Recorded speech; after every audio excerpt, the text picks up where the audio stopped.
শরীয়তপুরের নড়িয়া উপজেলায় কোটি টাকা ব্যয়ে নির্মিত আশ্রয়ণ প্রকল্পটি অনেকটা পরিত্যক্ত।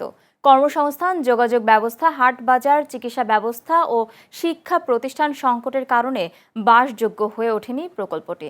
চরআত্রা ইউনিয়নের খাসবাজার এলাকায় ভূমিহীন ও গৃহহীন মানুষের জন্য তৈরি ১০০ ঘরের বেশিরভাগই এখন জনশূন্য।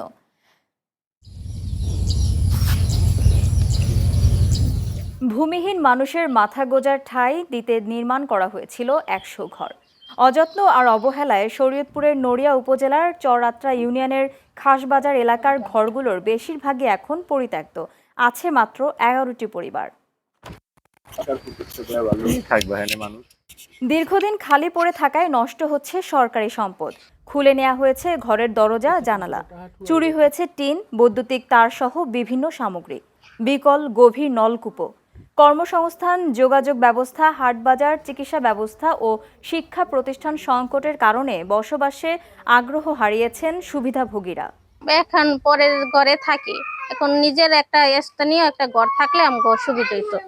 মানুষের রুম নিচ্ছে, তারা এই দেশের বসত বিটা আছে বিদায় তারা এখানে কম থাকে। যার ঘর দরকার নাই হেরে দিচ্ছেন, কথা কি হে দুদুমিয়া অখনগা হে আমারে দিছে, অখন দেও নে অখনগা আমি এটার মধ্যে থাকতেছি।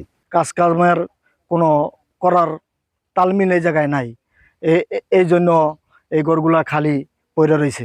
হ্যার মায়ের নামে গড়াইছিল, তা হ্যার মায়ের এখন অবস্থা ভালো, হ্যাঁ ঘর লাগে না, এখন আমাকে ঘরটা দিচ্ছে থাকতে। যারা এই জায়গায় বর্তমানে আছে তারা যেমন বাধ্যই থাকে, যেমন তাদের কিছু নাই। চাচি শাশুড়ির নামে দলিল, এটা আমাদের থাকতে দিচ্ছে, আমরা থাকতেছি। আর এখানে পানির খুব সমস্যা, এই যে টিউবওয়েল যেটা ছিল এটা নষ্ট হয়ে গেছে, পানি ভালো না আর কি।